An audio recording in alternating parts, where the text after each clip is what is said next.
সারাদিনে আমরা যাই খাই না কেন, তবে বিকেলে একটু টেস্টি, একটু চটপটা, একটু ক্রিস্পি কিছু না হলে কিন্তু ভালো লাগে না। তো আমি তৈরি করতে চলেছি একটি এরকমই রেসিপি। Hello everyone, welcome to Babli's cooking corner. এখানে আমি নিয়েছি ১ কাপ ময়দা, তার মধ্যে দিয়েছি ২ বড় চামচের মতন তেল আর দিলাম নুন।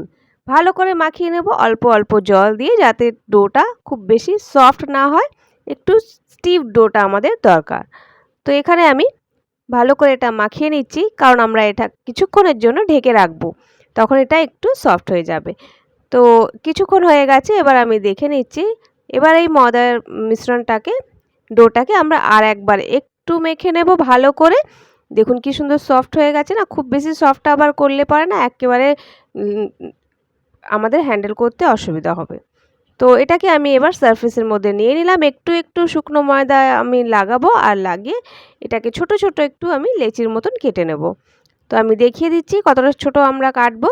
আপনারা ছুরি দিয়ে কাটতে পারেন, হাত দিয়ে ছিঁড়েও নিতে পারেন, যেমন ইচ্ছা। তো এরকম ছোট ছোট আমাদের লেচি কেটে নিতে হবে।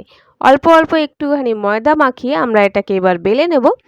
একটার পর একটা আমি এইভাবে বেলে নেব আর সাইডে রাখবো। তো প্রসেসটা খুবই ইজি আছে, আপনারা দেখবেন কিভাবে আমি করছি, সেরকমভাবে আপনারা করে নেবেন।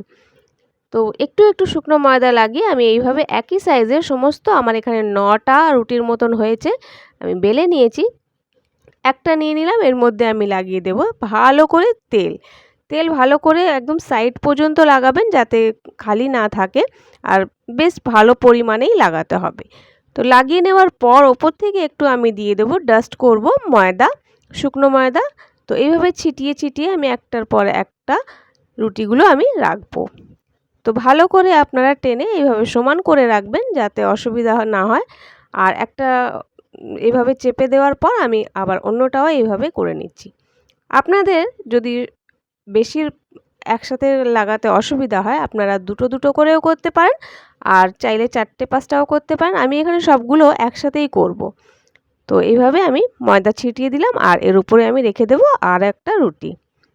একই প্রসেসে আমি সব কটা রুটি এইভাবে আটকে দিলাম একটার পর একটা। দেখুন সব কটা এক জায়গা হয়ে গেছে, আর সব কটারই প্রায় একই সাইজের। যদি সাইডগুলো এইভাবে ছোট হয়ে যায়, আপনারা টেনে একটু ভালো করে এক সমান করে নেবেন। হাত দিয়ে একটু চেপে নিলাম, এবার এটাকে আমরা বেলবো। একটু একটু শুকনো ময়দা দিয়ে এটাকে দু সাইড দিয়েই বেলতে হবে। একদিক থেকে অল্প অল্প একেবারে চেপে কিন্তু বেলা যাবে না, নাহলে পরে শেপটা নষ্ট হয়ে যাবে। আর দেখুন হালকা হালকা হাতে এইভাবে আমরা বেলে একটু বড় রুটিটাকে আমরা বেলবো, যাতে করে সবকটা রুটি একই থিকনেসের হয়। তো এইভাবে দেখবেন, আপনার চাটু যতটা বড় আছে আপনারা ততটাই বড় এটাকে বেলবেন। খুব বেশি বড় বেললে পরে শিখতে অসুবিধা হয়ে যাবে, সেই জন্য চাটুটার মাপ করেই আপনারা বেলবেন। তো আমার চাটুর মাপে আমি বেলে নিয়েছি, আর একটুখানি এটাকে আমি সেঁকে নেব। একদম রুটির মতন সেঁকবো না, হালকা একটু কালার চেঞ্জ হলেই ব্যাস আমি এটাকে বার করে নেব। তো এটা আমার হয়ে গেছে, আমি এটাকে নিয়ে নামিয়ে নেব, আর নামিয়ে দেখাচ্ছি তারপর আমরা কি করব। তো এইভাবে আমি সবকটা রুটি যেটা আমরা আটকে দিয়েছিলাম একে অপরের সাথে, আস্তে আস্তে করে এইভাবে আমরা বের করে নেব। একটুখানি ছিঁড়ে যেতে পারে বার করতে গিয়ে, তাতে অসুবিধা নেই। আগে আমি দেখিয়ে দেব আমরা সেটাকে কিভাবে ম্যানেজ করব। তো আমি দেখতে পাচ্ছেন কত হালকা হাতে এটা করছি, তাও আমার একটা ছিঁড়ে গেছে। একটা দুটো এইভাবে হয়ে যায়। তো আমি সবকটা এইভাবে বের করে নিয়েছি। এবার সাইডগুলোকে আমি এইভাবে কেটে নিচ্ছি। একটা আমার পিৎজা কাটার ছিল সেটা দিয়ে। ছুরি দিয়েও চাইলে কেটে নিতে পারেন। আর বের করে এগুলোকে আমি সাইডে রাখছি। এগুলো আমি ফেলবো না, এগুলো দিয়ে আমরা পরে ফ্রাই করে ইউজ করতে পারি। তো এখানে মাঝখান দিয়ে আমি এইভাবে স্ট্রিপসের মতন কেটে নেব। আর দেখুন, আর সাইডেরগুলো ওইভাবে আমি সমান করে নেব। খুব এক্কেবারে সমান করার দরকার নেই। এই দেখুন। তো আমাদের এইভাবে আমাদের সামোসা পট্টি রেডি হয়ে যায়, যেটা আমরা মার্কেট থেকে অনেক অনেক দামে কিনে আনি। বাড়িতে খুবই সহজে আপনারা এটা বানিয়ে ফ্রিজ করতে পারেন, আর এটা ফ্রিজারে রেখে আপনারা ৩-৪ দিন বা ১ সপ্তাহের মতন রাখতে পারেন। আমি এর বেশি রাখি না, আপনারা চাইলে ১৫ দিন ২০ দিন ১ মাসও রাখতে পারেন। তো আমাদের রেডি হয়ে গেছে। আগে আমরা অন্য রেসিপিতে চলে যাচ্ছি। তো এখানে একটুখানি আমি ধনে, জিরে আর নিয়েছি মৌরি, এগুলো সব ১ চামচ করে আমি নিয়েছি। একটা আমি রোস্ট করে নেব, ড্রাই রোস্ট করে হালকা একটু বেটে নেব। তো এখানে আমি সেই প্যানের মধ্যে অল্প একটু তেল দিলাম, এর মধ্যে জিরের ফোড়ন দিলাম আর দেওয়ার পর দিয়ে দিচ্ছি আদা রসুন কুচো করে রাখা সেটা। ভালো করে এটা কষিয়ে নেব। নেওয়ার পর এর মধ্যে দিয়ে দিচ্ছি আমি একটুখানি কাঁচা লঙ্কা কেটে রাখা, কুচো কুচো করে কেটে রাখা দিয়ে দিচ্ছি। আর যে মশলাটা আমরা বাটলাম এখানে থেকে আমি 1 বড় চামচ দিয়ে দিয়েছি। এটাকে একটুখানি তেলের সাথে ভেজে নেব। যদি দেখছেন পুড়ে যায় তো আপনারা একটুখানি জল দিয়ে দিতে পারেন। তো এখানে এবার আমি আলু নিয়ে নিয়েছি 2টো আর এটাকে এইভাবে আমি ম্যাশ করে দিয়ে দিচ্ছি। এক্কেবারে ম্যাশ করবেন না, একটু দলা দলা থাকলে ভালো। আর এখানে কিছুটা আমি মটরশুঁটি নিয়েছি, যেটা আমি একটুখানি বয়েল করে নিয়েছিলাম, সফট হয়ে গেছিলো। এর মধ্যে ধনে গুঁড়ো, জিরে গুঁড়ো আর হলুদ গুঁড়ো আর লঙ্কার গুঁড়ো এগুলো আমি দেওয়ার পর একটু নুন দিলাম আর দিয়ে আমি এগুলোকে ভালো করে ভেজে নেব। ভালো সুগন্ধ আসা পর্যন্ত এটাকে অবশ্যই আপনারা কুক করে নেবেন। আর সব শেষে দিয়ে দিচ্ছি এখানে আমি একটুখানি কাঠবাদাম, থাকলে দেবেন, না থাকলে অসুবিধা নেই। ভালো টেস্ট আসার জন্য এখানে দিলাম। এটাকে এবার আমি একটু ঠান্ডা করে নেওয়ার পর দিয়ে দিচ্ছি ধনেপাতা কুচি।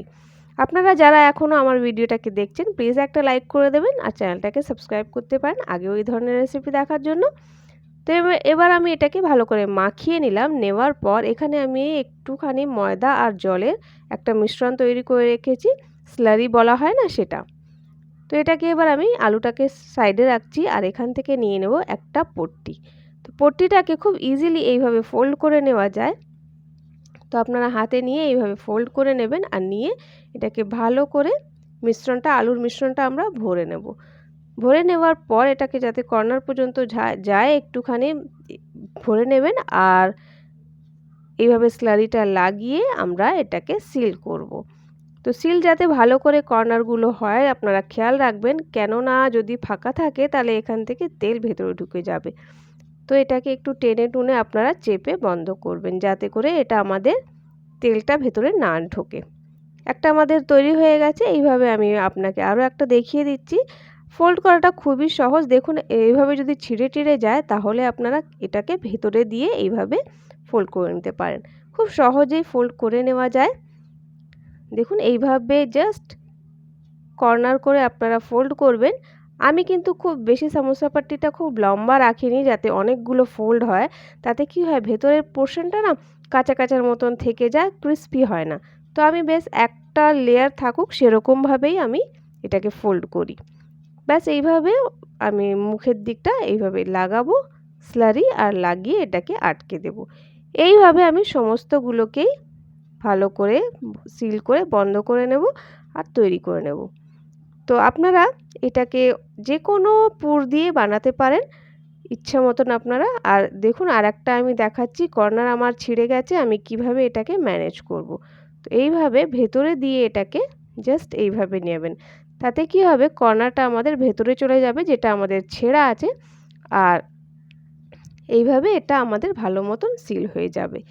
তো রেসিপিটা খুবই টেস্টি আছে, আলুর মিশ্রণ দিয়ে আপনারা চাইলে চিকেন অনেক কিছু দিয়ে এটাকে বানাতে পারেন, খুবই ভালো লাগে খেতে। বিকেলের চায়ের সাথে আপনারা এটা সার্ভ করতে পারেন। যদি অতিথি আসে আপনারা সেটাকেও তাদেরকেও এটা খাওয়াতে পারেন, খুবই ভালো লাগে আর খুব নিমিষের মধ্যে তৈরি হয়ে যায়। পাটিটা বানিয়ে রাখলেন আর যখন ইচ্ছে হলো আলুর মিশ্রণটা বানালেন বা যে কোনো মিশ্রণ বানালেন আর ভরে আপনারা ফ্রাই করে নেবেন। তো আমার এইভাবে সবকটা আমি করে নিয়েছি। আর করে নেওয়ার পর কর্নারগুলো আপনারা বিশেষ খেয়াল রাখবেন, নালে পরে কর্নারগুলো কিন্তু ভালো হবে না। আমি এবার এগুলোকে তেলে ফ্রাই করে নেব, যে কোনো তেলে ফ্রাই করতে পারেন। এখানে আমি সাদা তেলে ফ্রাই করছি। তো আমাদের এখানে অনেকগুলো হয়ে গেছে। আমি এটাকে খুব বেশি ডুবো তেলে ফ্রাই করছি না, স্যালো ফ্রাই করছি। আপনারা ইচ্ছে মতন করতে পারেন, চাইলে আপনারা বেকও করে নিতে পারেন, একটুখানি তেল লাগিয়ে মানে বেক করে নিতে পারেন যদি আপনারা ফ্রাইড না খেতে চান। তো এইভাবে উল্টে পাল্টে আমরা ফ্রাই করে নেব আর সার্ভ করব এটাকে। এই সামোসাগুলো খুব ক্রিস্পি হয়, আমি যেটা বললাম খুব বেশি লেয়ার যদি না রাখেন তাহলে খুব ক্রিস্পি হয় আর সহজে আপনারা বাড়িতে বানিয়ে নিতে পারেন। তো আমাদের রেডি হয়ে গেছে। আমি কেচাপের সাথে এটাকে সার্ভ করছি আর দেখতেই পাচ্ছেন কি দারুণ লাগছে। অবশ্যই ট্রাই করবেন, ভালো লাগলে লাইক শেয়ার সাবস্ক্রাইব করতে কিন্তু ভুলবেন না। আজ তাহলে আসি, bye, have a nice day.